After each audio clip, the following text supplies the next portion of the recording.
Hey guys, welcome back to the Calcio Podcast. Today it'll be myself, and I'll be joined by Francesco and Danny. What's up, boys? What's up, Enzo? Hey guys. What's up? Alright, well, Serie A is done. The season has been completed. And, it's been a good season.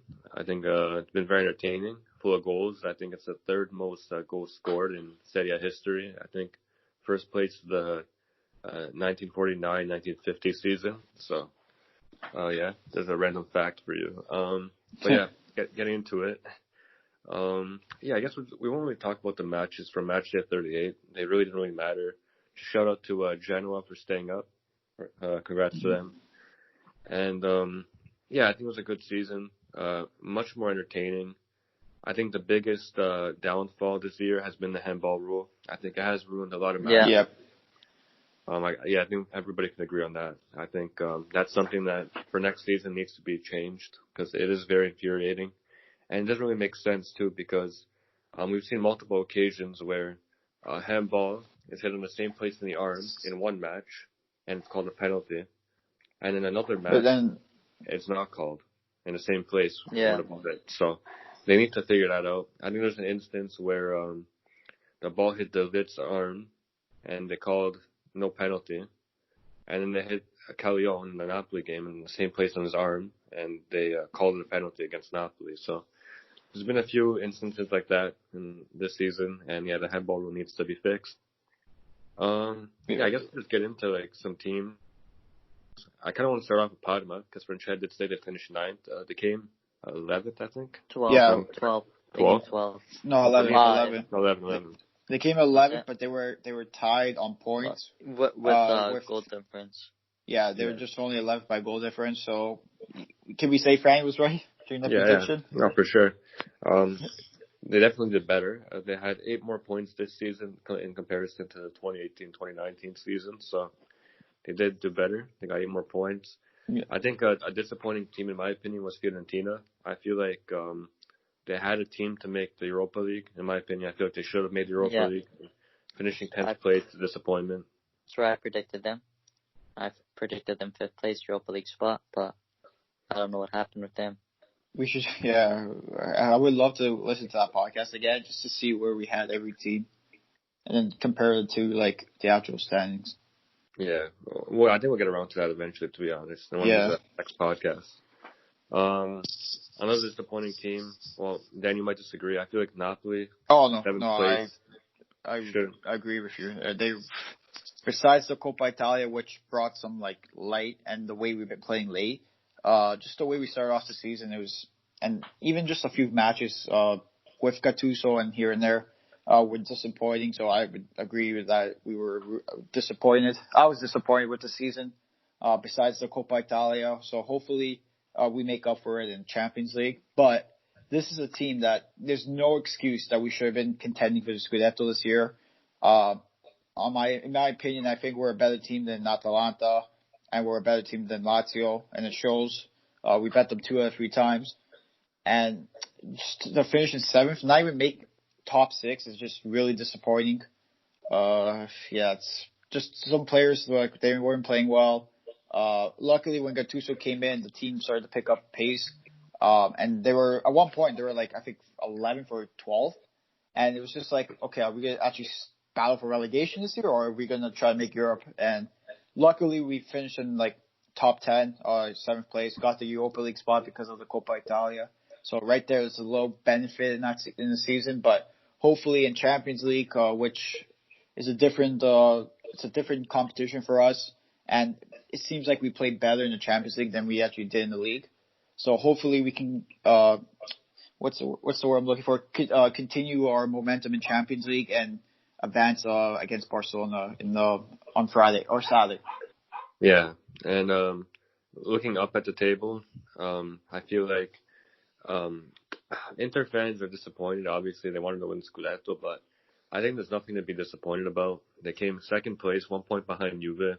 The 1 point kind of questionable. I feel like maybe 5 points, to be honest, because Juve stopped playing once they won the Scudetto. But either way, it was a pretty close title race in comparison to past years.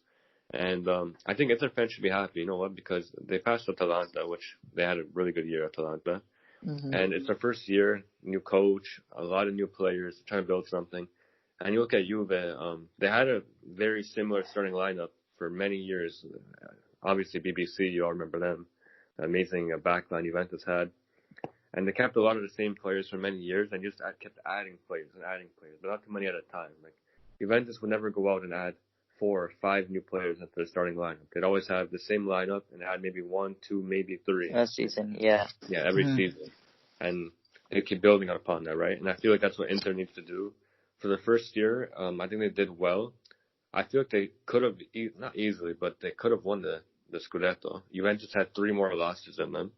Inter just dropped the ball far too many times. They drew a lot of stupid games that they should never drew. And I think that's what it came down to. I feel like this is probably the weakest Juventus side we've seen in a while. And that's saying something because they still won the Scudetto. And 83 points isn't really a huge margin to win. Like, usually if you get 83, you don't really win the league. Usually around 90 or high 80s. So Inter dropped the ball. I feel like if there was one season that they could dethrone Juve, it would have been this year. We'll see what Juventus does in the transfer market. Maybe they'll get stronger, or maybe they'll fail to make the proper signings. We'll see what happens with that. But if I'm an Inter fan, I'll be happy. It's obviously frustrating because we lost by a point, but it wasn't really a point in my opinion. Probably around 5 points. So Atalanta, they surprised me, to be honest. I didn't really expect them to do what they did last season. I thought. Yeah, me neither. I'd have to get a Europa League place or something. Because it's so hard to repeat what they did. Because the way they play takes up so much energy and they don't really have depth. But, yeah, they surprised me. Lazio, I think I put them 7th place. Somehow they got 4th. Yeah, I guess Almost whatever. second. What happened? Lazio almost got 2nd place. They almost got second, yeah. Choked it near the end. Choked it near the end. And you're welcome, Lazio fans. The rankings. Yeah, no surprise there. First time in the Champions League in 13 years. I guess we'll see them in the Europa League after the group stage next year. And, I guess they'll get knocked out of the Europa League too, like this year. So, Milan. I think Milan's similar to us, to Roma. I'm a Roma fan, for those of you who don't know by now. I feel like Milan and Roma are similar. Actually, to be honest, I didn't expect Milan to do well. I feel like Milan fans did. Milan, they started doing well towards the end of the season, was kind of too late. Yeah. And, I don't know, I feel like 6th place is disappointing, but at the same time, it could have been much worse, the way they were playing up to Christmas. So they did turn it around, so it's good. I think now they have something to build upon for next season, so if they can keep it up. And I do think that the season starting September 18 helps them. Cause I feel like if it started in October, they lose their momentum. And I feel like September 18 is not too far away. It's only like, I think, 42 days from now? Yeah, something like that. I think it's the perfect amount of time. It's about like a little over a month away. So I feel like it's good for them. They're not going to lose their momentum they had too much. Yeah. I think that'll help them going into the next season. With Roma, I expected we get a Champions League spot. We didn't. We came 5th place. I'm not too mad about that, to be honest, because we had so many injuries. Diawara was out for 2 months. We had Venetua got hurt at certain points. Mkhitaryan was hurt almost the whole first half of the year. We had so many injuries and so many stupid calls, like the Smalling call, the handball hit his head and they called it a penalty. Yeah. There's so many stupid things that went on. And Fonseca's first season, all these good players with a relatively young team. So to be honest, I'm really happy. I think it showed a lot of mental strength to go undefeated in the remaining 8 games to get a straight Europa League spot. So I'm really proud of the team. And similar to Milan, I feel like we have something to build upon. And no matter what happens in the Europa League game, I'm still confident going into next year, and I'm excited to see what this team could do. And, nothing else really to say. Lecce, Brescia, Spal got relegated. To be honest, it's not really a surprise. I think we all had Lecce getting relegated. Yeah, I think the only team that we didn't have in the relegation zone was Lecce. I'm sorry, Brescia. Brescia. I think I put Brescia there, to be honest. I think I had them. I'm pretty sure I had them top 13. I know. I might have put Spal there too. I don't know if I got those right, to be honest. The surprise of the season was definitely Hellas Verona. I remember I had them 19th place, and they came 9th. So sure, I think Verona I had maybe even 17th, 18th. Yeah, I'll let you guys talk a little bit more about all the other standings like I did, if you want to go through them. Yeah, I don't know. For me, Franny, I think you can agree on this too, and I think Enzo could agree. I think for me, the biggest surprise of the season was how Cagliari and Bologna both dropped off after starting the season well. I'm pretty for me, I had them as the season was going on, maybe finishing top 10. I didn't expect them to drop all the way to 12, and then at Cagliari at 14, especially the way they've been playing and the way they bet Napoli, and from there on, they were just losing momentum. The players weren't playing well. The only few players were playing good. Nainggolan had a good season, in my opinion. Simeone was playing good. Pellegrini was playing good, and João Pedro was really well, playing really good. Yeah. So I was kind of surprised that they fell off. But again, at the end of the day, there's 11 guys playing on the field, not 4 players. So everyone has to do their part if the team wants to be good. And I think we can all agree that Torino too were kind of a surprise. Yeah, I had them. Yeah, I had them. Disappointed that. I think finishing top, maybe in the Europa League spot, maybe even lower. Just to see them almost get relegated. They were only 6 points up or 5 points up of relegation. It's just crazy to see how a year can change a team. Look at the example of Napoli too. So for me, I think Torino could probably stay there for the next few seasons, maybe lower the league table, especially if Belotti leaves. And they have to get a new coach. I do not like that coach at all. I said it every podcast we talk about Torino. I do not like Longo, whatever his name is, at all. I just don't think he's a good coach for any side in top flight of football. Maybe a Serie C or a Serie D side could use him. I think if Torino wanted to get back to Europa League, maybe contend for Champions League, they need a good coach and they need to just build the player. They need to get younger and better players than what they have. Yeah, definitely. I think, in my opinion, Torino's the biggest disappointment of the whole year, to be honest. With the players they had, they should never, ever, ever, ever, ever be 5 points off relegation. That's just... I agree. That's terrible. I don't know how that happens. They had one of the best keepers in the league. Sirigu might have actually had the most clean sheets last year. I could be wrong. Yeah, he did. I think he did. If not, he was definitely up there. But, yeah, one of the best keepers in the league. In my opinion, one of the best strikers. He's just not, you don't put the right players around him. They have a decent midfield. I like the center backs. Their defense was good.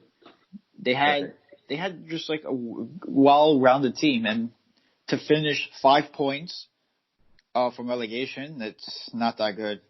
It's not good. And even teams like Sampdoria and Cagliari have I think they have Cagliari too. I was just surprised because they started off the season well. And I guess it's just fatigue kicked in. Nainggolan got injured, and right there they just lost a lot of creativity in the mid. But going back to Torino, even just say Belotti too, he had a good season for them. Especially because they weren't the best team, he still had a pretty good season. He had 16 goals this season, and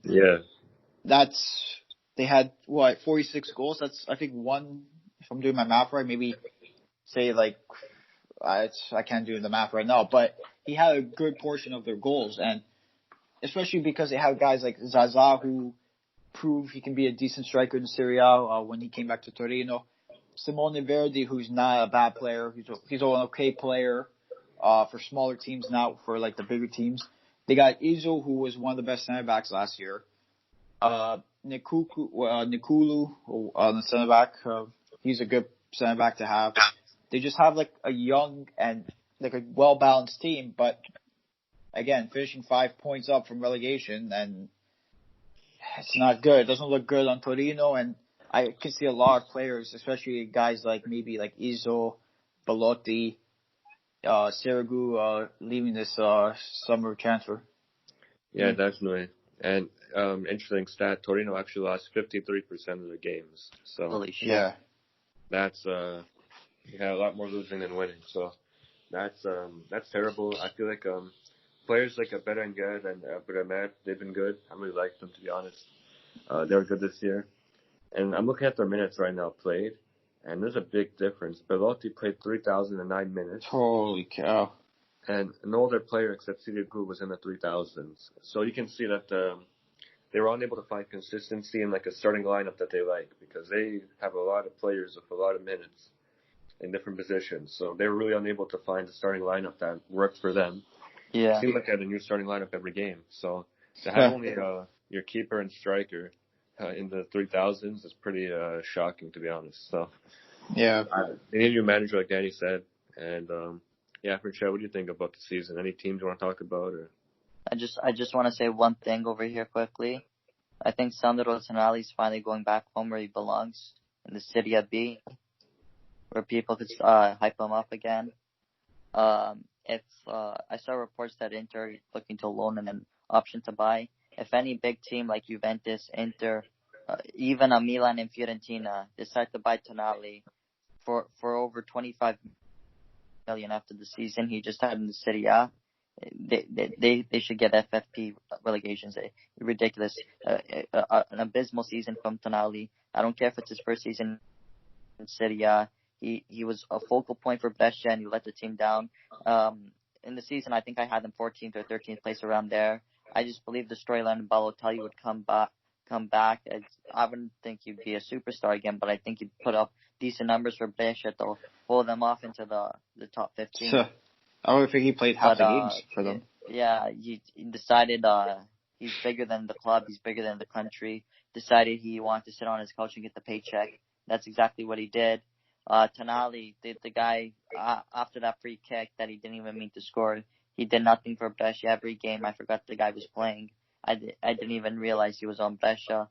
And he's going to go back home. I highly doubt any team's going to buy him. If any team does buy him, it'll be a loan to buy option, because I think it's just too risky to buy a player that was so poor in the Serie A. In terms of teams, like Danny and Enzo said, Torino was the biggest upset. I just don't think I wanted them to get relegated. Obviously, I didn't predict them to get relegated. No one would. But I wanted them to get relegated, so players like Belotti would have been out the door in 2 seconds if they got relegated, and maybe he would have went to a team like Roma, where he would have been beneficial for both Roma and his career if he wants that starting spot in the Euros, because unfortunately numbers tell the whole story when it comes to the selection, and on paper Immobile is a better striker than Belotti.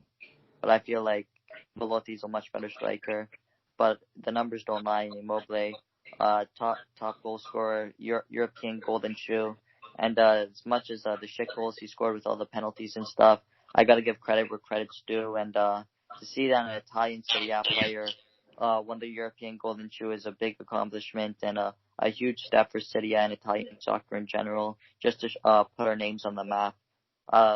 It's good to see, and that's all I have to say about the season. It was a rocky season for Juventus, a learning experience. We lost in the Coppa Italia.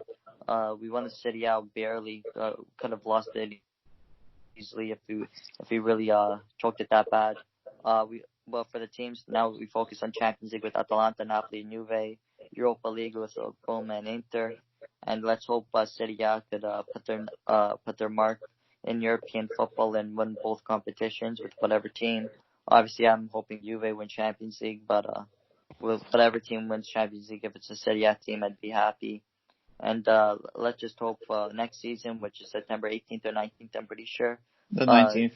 Yeah, it's a good season. Let's hope Juve pull up their pants. Let's hope these teams pull up their pants. It'll be competitive. If every team plays the way they played post-COVID during those stretch with Napoli playing really well, Milan, Roma, Juve, Inter, I think it'll be in a really, really close race, maybe 4 or 5 teams with that race. So let's just hope for an interesting season, and let's all hope that there's no major upsets next season in terms of poor teams. Yeah, to put all the hatred aside between myself and Lazio, I'd like to congratulate Immobile on winning top penalties goal scorer in the Serie A. He did well, scored all those penalties that he didn't win, and dived on a couple. Caicedo maybe got 5 dives. Caicedo, the Dolphin. Immobile as well, jumping over everyone's foot and not even checking VAR. So yeah, congrats to Immobile on winning top penalty goal scorer. And Yeah, I'm happy you said he has scored a lot of goals to kind of break the stigma that we're a boring league and we can't score goals and all this stuff. And yeah, going back to Sandro Tonali, I didn't watch him in Serie B. Obviously, I don't really have access to Serie B games here. Next season we will, though, on the zone. Yeah. So thank God for that. But I never watched him in Serie B. I just I wasn't a fan of people rating someone they never watched for someone in Serie B against plumbers. So yeah, something disappointing is when he first came to the Serie A, I went to go watch his highlights. I'm not really a big fan of highlights, but I just want to get an idea of how he plays. And one thing I noticed is he has a very good long shot in Serie B. He's scored a lot of goals from long range. I don't think he's taken many this season. Yeah, and this season he only attempted 5 shots. I mean, it's not 5, sorry, 15 the whole season. So, yeah. He shied away clearly because although he is a deep, you consider him a deep playmaker. Yeah. But yeah, although he is a deep playmaker, 15 shots in 38 games is not something that can happen.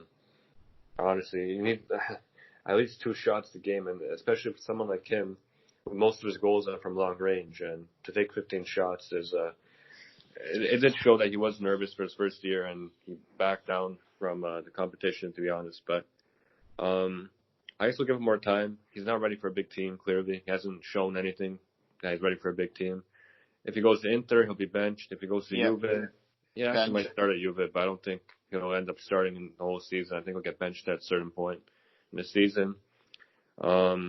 Roma, we don't have money, plus I don't think we'll buy him. We're looking at Castrovilli right now, which I'm happy about. And solid player. Yeah, I feel like the best thing for Tonali would probably be Napoli or Milan. It'll be hard at Napoli too because they have a great midfield. We have a good, well-depth midfield. Especially if we lose Allen, I could see someone like maybe a Tonali coming in, but it's gonna be hard for him to get playing time because we got guys like Fabian Ruiz, Zielinski, Lobotka, who's been playing really well since the break. Demme, who's a good midfielder. Almas too, who's a young midfielder. When he plays, he generates sparks, and even I can see maybe someone like Gaetano probably sliding into that midfield if we don't buy a replacement for Allen.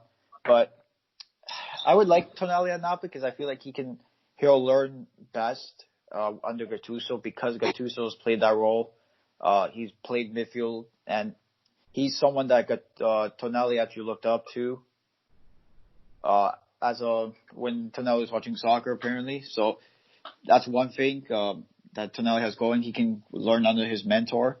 But just speaking about like Brescia as a side, they have some good players who show that they can play in the Serie A, maybe for lower teams.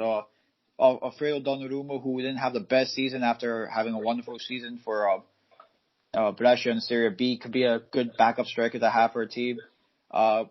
Even guys like Terragosa, who's a hustler, who played really good. Enzo, I think you were one game we watched together. You said this guy was impressing you with his pressing. Really and I know this is going to sound funny, but I even like the guy Chistana, the center back, who's actually a good center back. In my opinion, I think he could be on the team, say like a Torino or something that can help them. He's young, and he had a really good season for Brescia before he got injured.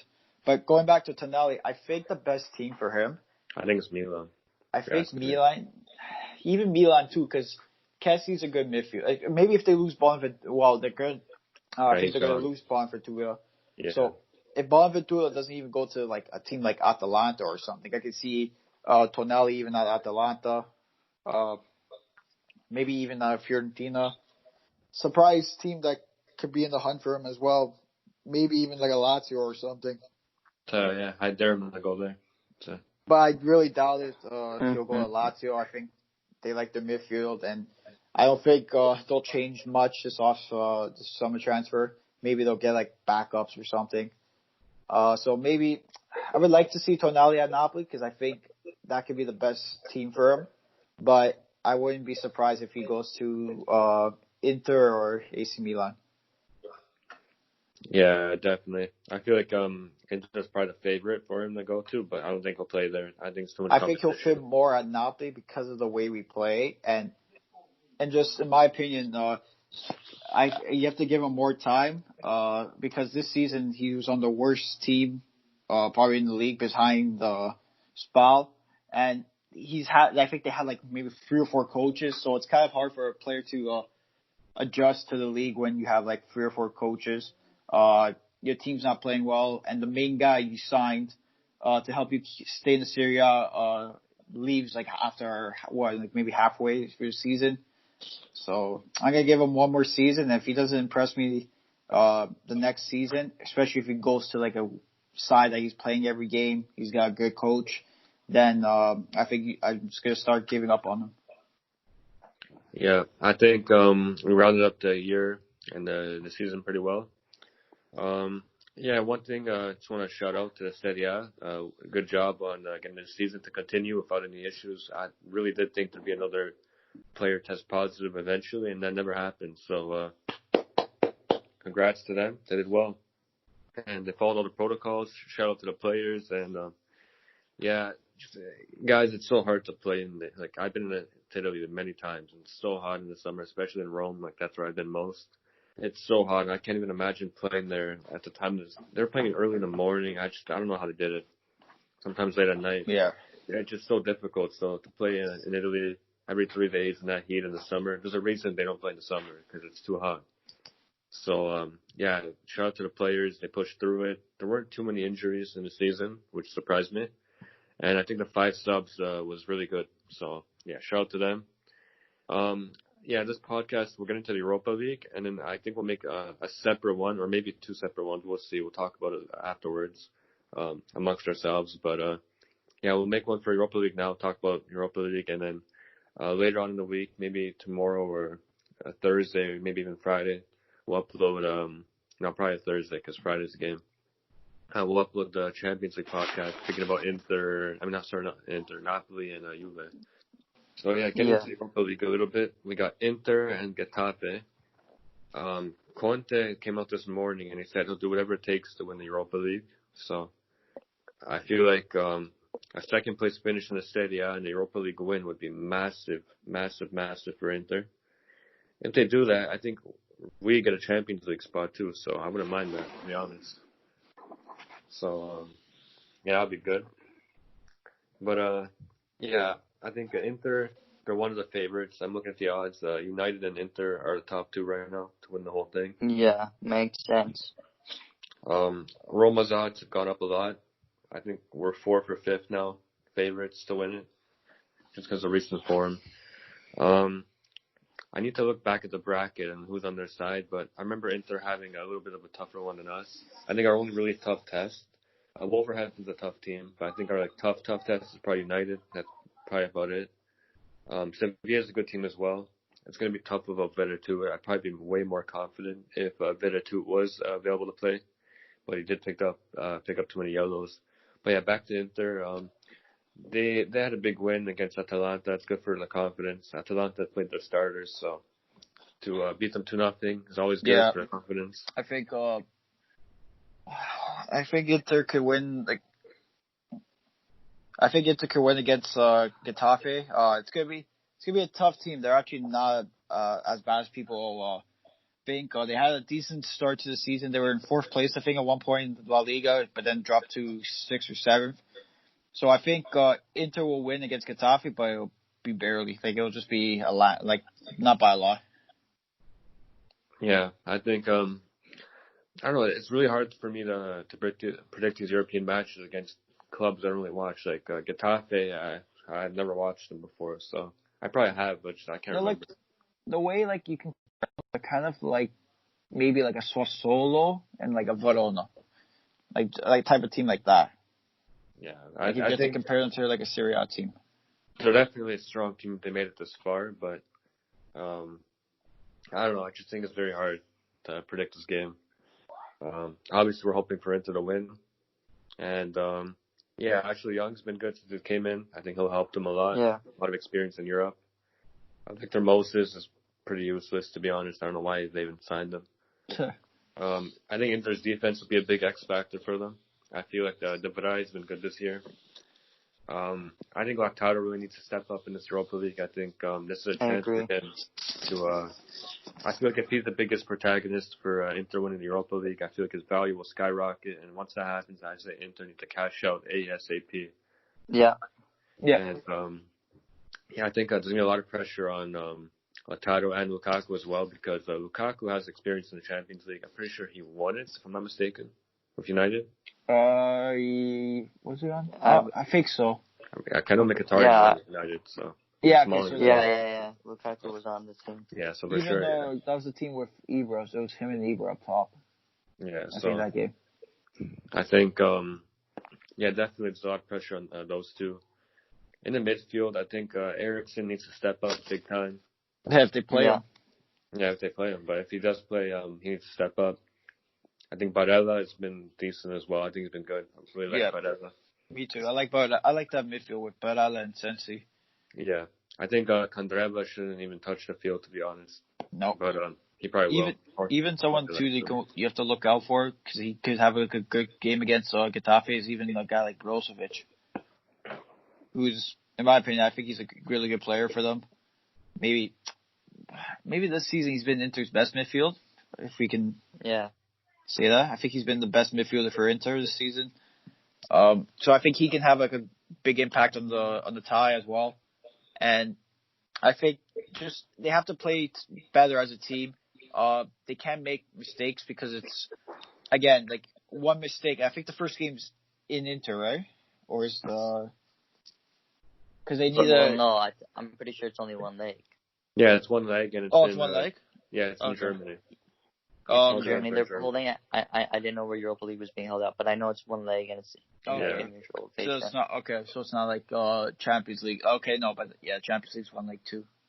Yeah, I wouldn't. To be honest, I wouldn't expect Brozovic to start after. I don't really want to get into it, but what happened with the hospital incident? Now Inter, so I wouldn't really expect him to play. But I don't really want to get into that. But yeah, he's been good for them this season, and I think Inter. They should win this game. They're favorites, and it'd be disappointing for them to get knocked out now. So yeah, and you can't say a lot of people probably get right off Getafe, but they're actually they play really strong as a side, and they're one side that you have to you can't make a mistake against them because they'll make you pay for that. And for me, I think Lukaku has to have the biggest impact. Him and Martinez up top, they have to finish all their chances because if it's a game like they can't finish their chances, Getafe will make them pay, and it's not going to look good for Inter, especially against that with that 3-man back line if they're all out of sorts and stuff. So I think Inter can get through, but they have to play a really complete team game if they want to win. Yeah, if I can picture the match, it's probably going to be a lot of sitting back from Getafe, and probably Inter they have to finish their chances. If they don't, they'll probably get punished on the counter. So. Exactly. That's why I see. They're kind of the way they play, they're like a mix between the pressure of Verona and the attack of Sassuolo. They're just if those were the sides you have to compare them to, just underrated sides that you can't take easy because they can make you pay. Yeah, definitely. And for a side to make this far in the Europa League, they're going to be good. So we'll see what happens. Have to. You would expect them to be good. And, I still think Inter should be winning this game. There should be no excuses for them. If they finish the chances, they should win the game. Yeah. Now moving on, Roma, we play Sevilla. I have a couple of thoughts on this game. Veretou's suspended, so we know he's unavailable. Big loss, a massive one. I think there's two keys to the game. It's either we start Zaniolo and he comes off around the 60th minute, or we put him on around the 60th and he comes off and he plays at the end. So I think that's where we got to manage him. He's not ready for 90 minutes, obviously. So it depends. I prefer him coming on later on in the game, to be honest. I think once Sevilla is tired and the players are kind of on heavy legs, I think that's where he puts Zaniolo in. I'd start him on around the 60th minute, around there. I think that's where right now we can best use him. Another key is the CDM role. Besides Diawara, it's either Cristante or Villar or maybe Pellegrini. Pellegrini I would not put there. That's not his role. He's already struggling as a trequartista. So as a CDM, I really would not want to see him there. So, and every time he's there, we all know what happens. He's useless over there. So Cristante, everyone knows what he offers. Very basic player, a lot of errors, a lot of mistakes, a lot of knucklehead passes out of bounds. I would not put Cristante in that game as well. I'd put Viad. I feel like Viad, he's shown flashes of brilliance this year. His finishing ability, I don't want to get into that one, but as a player, he brings a lot of energy. He runs around a lot, and he wins a lot of balls, and he's a good passer. So I'd start Viad in that game beside Diawara. Cam, obviously, go with Mkhitaryan. He's been fantastic. Yeah. And you know what, Dzeko, I don't know what it is, but it seems like when it comes to a European game, Dzeko turns into a different player. In the Champions League and Europa League, it's like you can't even recognize him compared to the Serie A.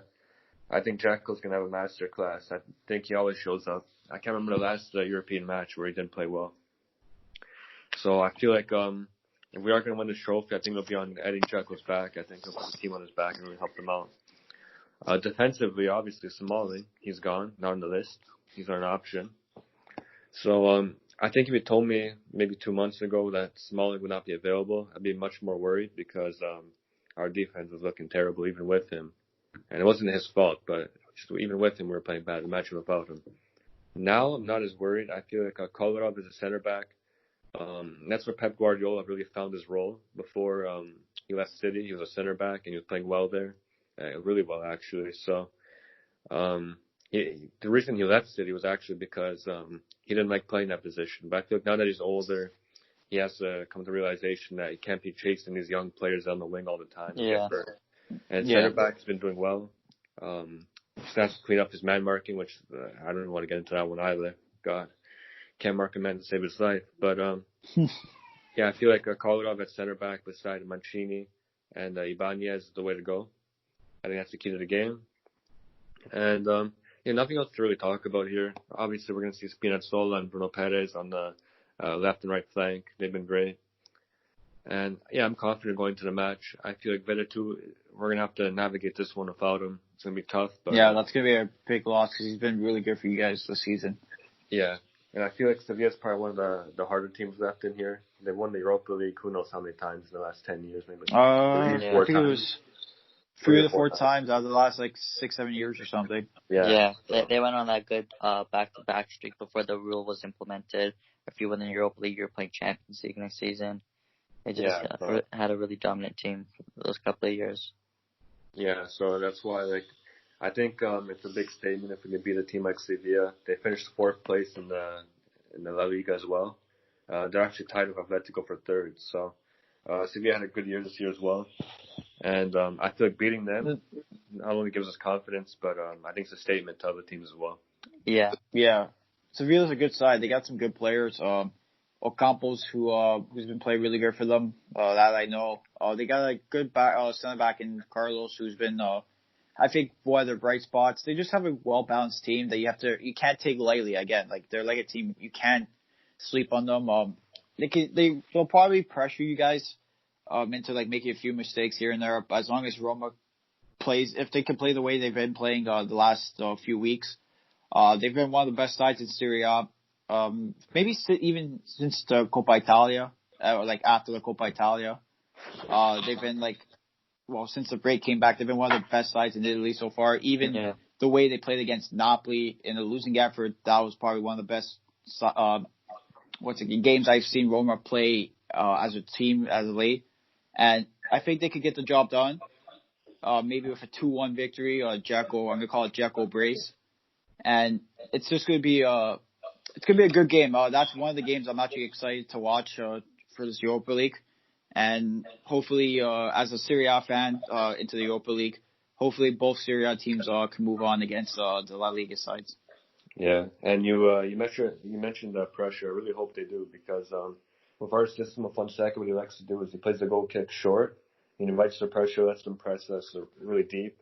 And he likes when we play the ball up from the back, the press us, and a big long ball up top. So I'm hoping. I feel like, to be honest, I know it's probably an unpopular opinion, but I feel like between Wolverhampton and Olympiacos, we'll be playing one of them. I much prefer Wolverhampton because I've seen them play a couple of times this year, and they press a lot and they run really high.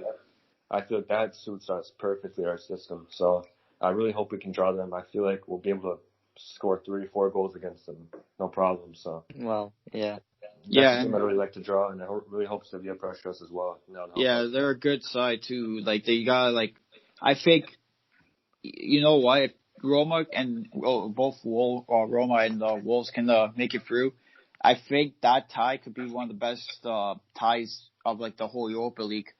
They're both similar size the way they play. Wolverhampton's got a really good team for a team that just got promoted last season.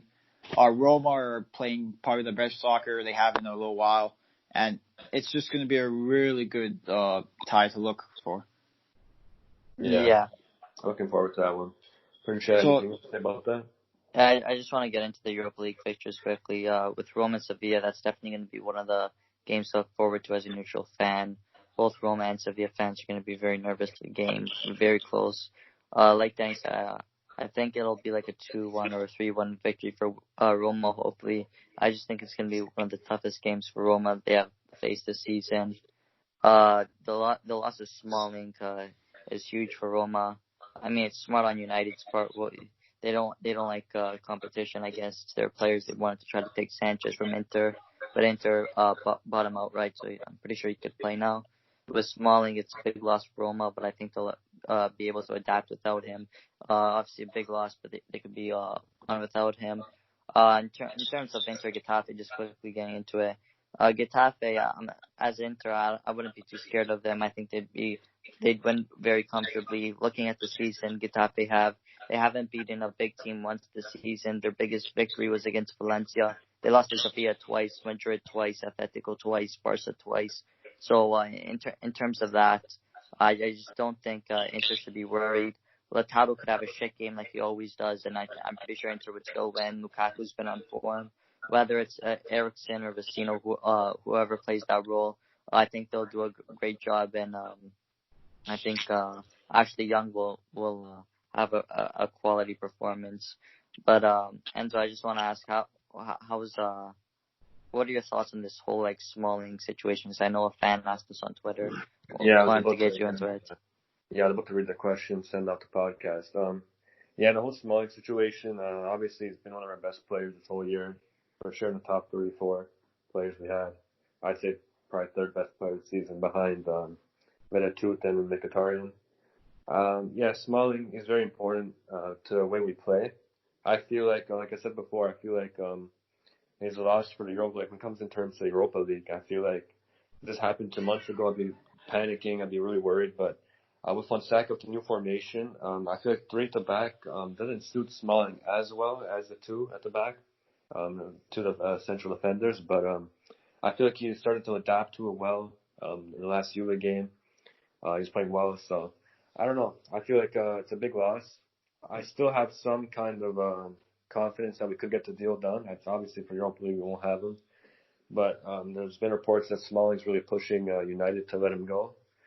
So I don't know. I'm going to be optimistic about it. I feel like we can still sign him. I just think right now we're going to focus on the Europa League and this new system. Fonseca finding Ibanez and Kolarov and really getting Ibanez from Atalanta for peanuts, really nothing. And he's come to the club and become a starter and a really important player to us for the present and for the future as well. So I think Fonseca got to give him a hand. This team was a mess and he figured it all out. He got a player from Bruno Perez who came from Brazil and he didn't even play in Brazil, and now he's starting the Serie A and he's amazing for us. I don't know what happened, but he's scoring a double in the Serie A. So Spinazzola, someone who's almost left the club, obviously had a terrible season, and he fixed them, and he's been playing well except for the Inter game, that error he made. And he's done well. So the Smalling loss won't be felt as much as it would have been maybe a month or 2 ago. Fonseca really did good to fill in the gap there. The only concern I have is if someone goes down, it looks like Fazio is going to be our first option off the bench. So that's what really worries me. The fact that there is only one leg calms me down a little bit because we only have to look at our bench 2 months. So I'm happy about that. But of course, Smalling's a big loss. And when he was a player who, in my opinion, I know Tavares won best defender, but in my opinion, I think Smalling should have won it. Because look at the players that Brian has around him. Look at what Smalling has around him. Smalling had to play Mancini, who is, I consider him inexperienced.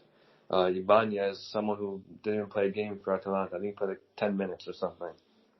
So, in my opinion, Smalling's the best defender of the season. It's a big loss, but with the 3 at the back and basically 5 at the backs, Spinazzola and Perez both drop back, I feel like his presence won't be lost as much, except for the aerial duels, because oh my God, I don't think he lost a header all year. I can't remember one player that jumped over Smalling. I'm honestly, I can't think of one moment. So, it's a big loss, but I think for 4 matches, I think we can do without him. Yeah, you spoke about Twitter questions for chat. I'm going to bring up yours, actually, that you brought up. Conte Allegri rumors. We'll let you take that one. Well, obviously, I woke up one morning and I saw the headlines, I saw the articles, and I think I was doing cartwheels in my room. Obviously, Conte was very quick to shut those rumors down, but obviously, you're not gonna admit that you're gonna be leaving Inter right before the Europa League campaign. Conte is very hush hush about his business. I think him wanting to win the Europa League, you're obviously gonna want to win every trophy you're a part of. If you don't, you shouldn't be a manager or a player. But Conte, I think the Europa League should be his goodbye present. If he wins the Europa League, he could say, "Listen, I still got it. I brought this shit team to second place in Serie A, 1 point behind Juventus, and won the Europa League. And now it's time for me to leave because I don't feel loved by the club. They're not on the same vision as I would like them to be. And I honestly think Allegri at Inter would be the best decision they've ever made. For Juve, they become Juventus right now. They got Merosa, they got Conte, and they got fucking Quadro Azamo, and now possibly Allegri. It'd make my dreams come true. Allegri would bring Inter back to reality and have them finish 4th, 5th place again, back where they belong. I really hope these rumors are true. I really hope so. I really don't think it is, though. It makes no sense for a coach to come second place, 1 point behind the leaders who have won 9 years in a row. Obviously, Champions League wasn't the best success, but now Conte's really seemed to have the team the way he wants them to be playing in Europa League. I think he'll go pretty far. I do believe he'll go far enough of expectations. I think he'll arise from those expectations and really go above and beyond of what's expected as him as a coach. So I don't think he'd get sacked. I think there was reports, and because he's making a lot of money, I'm pretty sure it's 11 million a year. So if he does leave, it has to be my mutual consent, because I don't think Inter's going to be able to afford his 11 million a year while he's sitting on the couch. And Allegri's wages are going to be a lot too, obviously. So I really hope the rumors are true, but unfortunately they're not. I just don't believe they are. Yeah, well said. I think it covered everything there, honestly. Nothing really for us to touch upon. Danny, well, there is one more thing. Oh, God. Oh. I want to say there's been a little controversy today as Serie A released their players. Like we kind of hinted at them earlier with the best defender of Divrai. Oh, okay. In my opinion, MVP they gave to Dybala. I definitely think it was Juve's MVP. I would have given the award to Papu Gomez, Serie A wise. But I just think it's a popularity contest. Dybala is more popular. Juventus obviously won the league, so I think that was a huge boost in the rankings for MVP. But for me, I think it was Papu Gomez. I think it was very controversial. Even Szczesny being the best goalkeeper, obviously, it was really solid for Juventus. Really saved us in a lot of games. If it wasn't for him, I don't know where we would have been in the standings. But to say that he wasn't even top 2 in clean sheets, I know Musso was there. Musso was the top clean sheets for Serie A, so I do believe he could have got it. But what are your thoughts on Danny Enzo? What are your thoughts on the MVP and like the Serie A awards for this season? For me, I honestly, God, at this point, I don't even care. I looked at the top. They released a top 40 list, and there was not one Napoli player there, but there was like 4 Verona players there, and I'm like, you know what? I don't care. It's just honestly, it's a joke. Again, I think all these stupid awards, even Ball d'Or, are just opinion based and popularity. You can't take these seriously anymore because it doesn't show who the best player is. Yes, you can argue that Dybala had a really good season for Juve, but he wasn't even a top goal scorer on Juve. He played really well, but you're saying he's the best player in the league. Even if you don't give it to Papu Gomez, which I think a lot of people wanted Papu to win, Immobile was the best striker in the league. I get you gave him the golden boot, the golden boot, and he doesn't win MVP, which for me, at this point, I don't even care. There's not even if you look at the top 40 list, there's not one Napoli player. I get we had a bad season, but there were players below, who play on teams below Napoli who made it, and even if you could put, for example, a Fabio Ruiz, who's been, I think, Napoli's best midfielder this season. Maybe you could even add Koulibaly, who, yes, he had a little downfall because of the injury and he was playing a little poor. But in the last few months, I think since the January transfer window, he's been one of our best players. Probably one of the best center backs in the league in the last 6 months, getting back to his old form. And even if you put Di Lorenzo, who had a really good start to the season, dropped off a little bit, but he's still been playing really consistent and he's been playing good. But that's just me. But people, again, it's a popularity contest. It's all voting on your favorite players and stuff.